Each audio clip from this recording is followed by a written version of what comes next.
Hi and welcome back to the channel. I'm doing this outside because I can. This is the intro to the second part of the top 10 list that I'm doing. I've got a third part which I'm working on, which will be my worst science fiction movies. My 10 worst science fiction movies is the next video you're going to see. But this is part 2 where I look at 2 different top 10s. And let's get started. Okay, here is my top 10 worst best actor Oscar winners. I've made a top 10 list of the 10 actors who won the best actor Oscars, who were in various ways not making good life choices, let's say. Now, number 10, Roberto Benigni in Life is Beautiful from 1998. I just don't like the guy. Before any Italian people have a go at me, there are Italian actors I like Mario Adorf, I like Vittorio Gassman, I like Lino Ventura, I like Giancarlo Giannini. But I don't like Roberto Benigni. I think he's one of those needy actors who plays a little too much to a mirror. And so him in Life is Beautiful didn't work for me. Number 9. I met this guy at a book signing. Charlton Heston in Ben-Hur in 1959. Now, I've always believed Stephen Boyd should have won the chariot race. Masala was a much cooler character than Judah Ben-Hur. Heston's NRA things and the gun rights thing put me off a lot. I think that it was ill-considered and a poor life choice, and it marred his reputation more than it should have. And he did a number of good films. I love him in The Naked Jungle. I really love him in Will Penny, where he showed more vulnerability than he normally did as a character actor. But yeah, Charlton Heston and Ben-Hur, no. Number 8, Geoffrey Rush from 1998. He got the Oscar for Shine, playing David Helfgott. Geoffrey Rush is a problematic person now. Actresses Erin Jean Norville and Yael Stone have both accused him of incredibly inappropriate behaviour. And in fact, Erin Jean Norville quietly mentioned it to the people who were in charge of the stage production she was working on with Geoffrey Rush.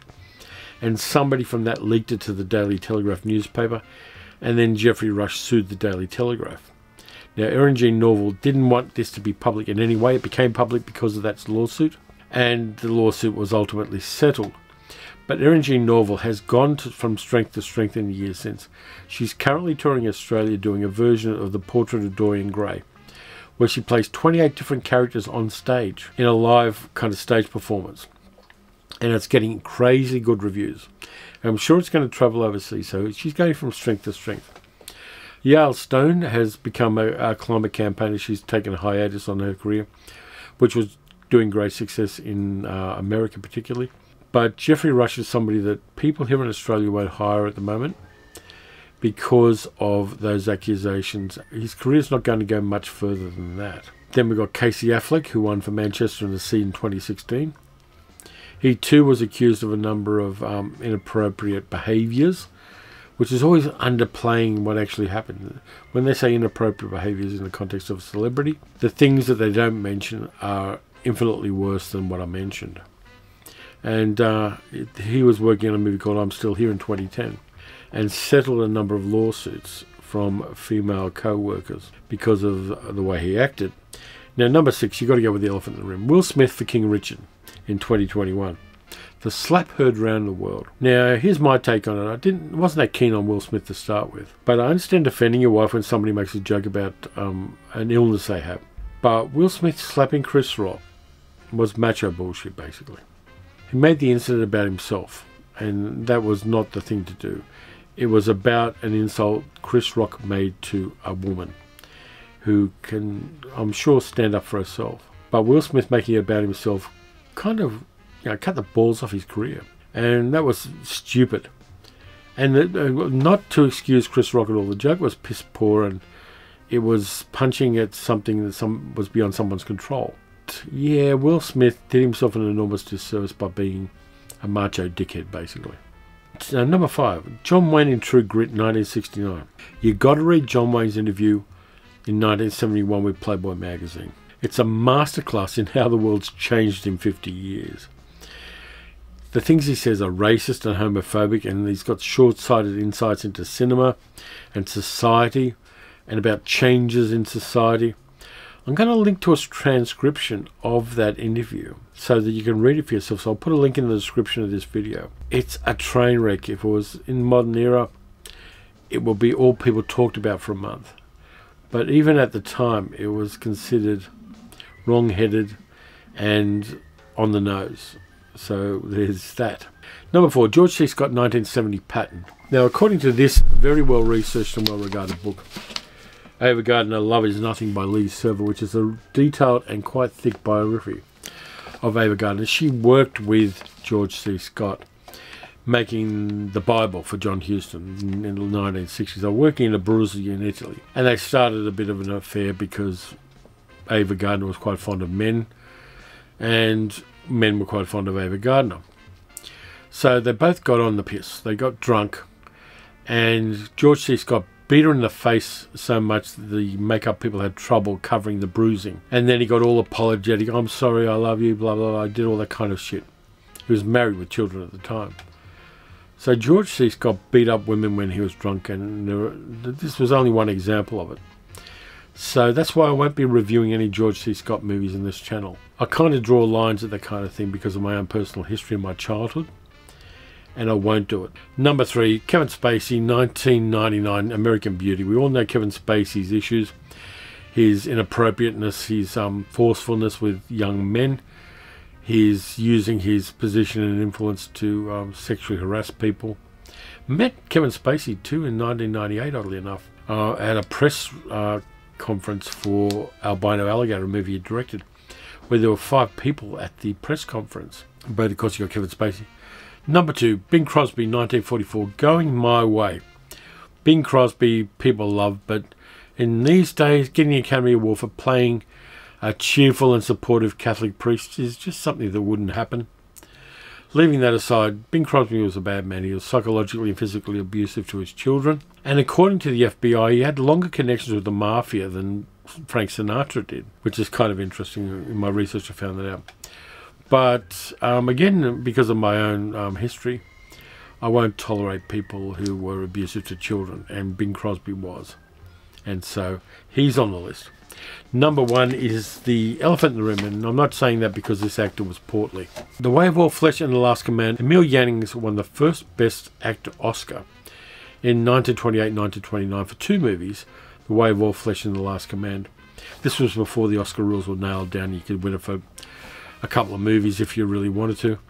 Now, I did a whole video about Emil Jannings. In the silent era, he was an incredibly gifted and incredibly talented and incredibly popular actor internationally. And he turns up also in Inglourious Basterds, the Quentin Tarantino movie, as one of the characters to whom the Bastards are introduced at the movie premiere. Emil Jannings had a great career until the sound era. His English wasn't great, his accent was very thick, and so he stayed in Germany and made movies for the Nazis. Needless to say, he made movies for the Nazis, so needless to say, at the end of the war, his career was over.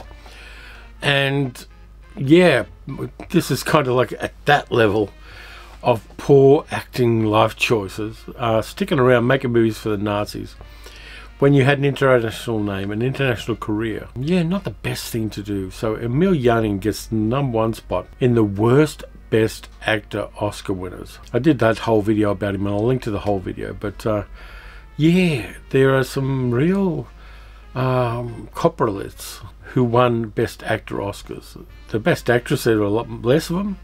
Best Supporting Actor, even, I couldn't come up with 10 who were really bad people. But there are 10 actors who won the Best Actor Oscar who were not really nice men.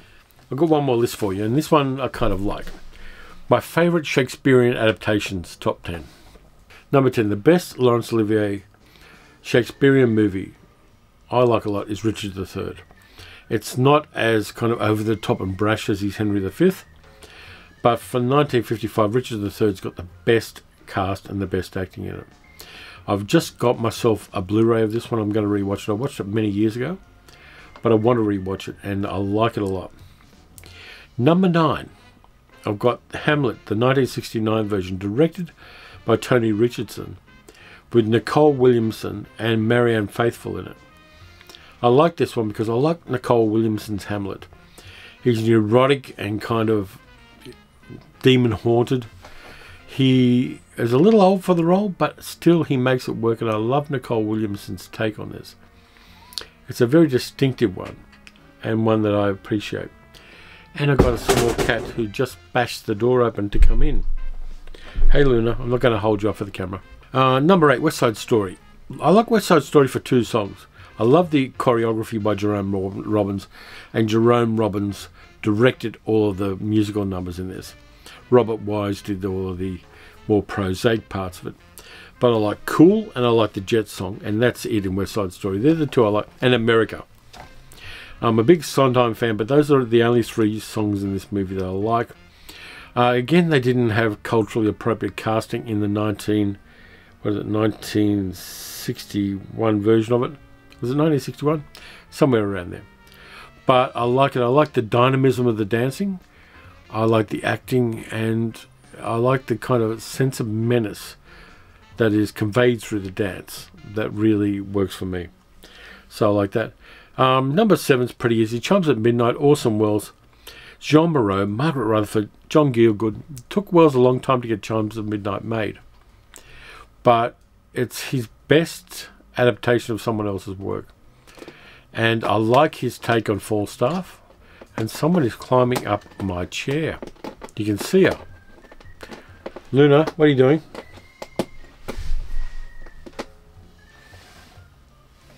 She's going to sit behind me. But yeah, Chimes at Midnight. I've just got myself a decent copy of that to rewatch. And I will. Now, number 6 is a little bit of an outlier. Jubal from 1956. Which is a Western directed by Delmer Daves. Which is a retelling of Othello without the multiracial thing. With Glenn Ford, Ernest Borgnine playing Othello. The Othello character. A guy called Shep. And Ernest Borgnine playing a character called Pinky, who is Iago. It's also got Valerie French and Felicia Farr in it as 2 of the women. But it's set on a ranch, and it's basically Othello done as a Western, and it's really interesting. And you've got Ernest Borgnine and Glenn Ford, and you've also got Rod Steiger at their peak, playing against each other and just clashing together. And that works for me a lot. So that's number 6. It's quite cheap at the moment to pick it up around here. And if you're interested in Shakespeare or you're interested in unusual adaptations, that's definitely one. Number 5, I love this for its joyousness and for the fact that it's from one of my favourite people who does Shakespeare. It's the 1993 Kenneth Branagh and Emma Thompson version of Much Ado About Nothing, which has got a killer cast in it. It's got odd people like Michael Keaton in it, but it's also got Brian Blessed, it's got Denzel Washington, and this one is one of the most beautiful looking Shakespearean adaptations ever. It's set in Tuscany, around villas in Tuscany. It's joyous and wonderful. The humour carries through. Branagh and Thompson, of course, at the time were married, and that kind of chemistry really worked. It's underrated, and along with the other Branagh adaptation I've got in this list, it made Shakespeare's language work for me. I mean, yeah, when you first watch Shakespeare unaltered, getting the ear for the language is sometimes a little bit of an ask. But Branagh made it very accessible in that, and also the next movie I'm going to talk about, Henry V. Here's the 1989 version of it. Again with Emma Thompson, but it's also got Derek Jacobi as the narrator.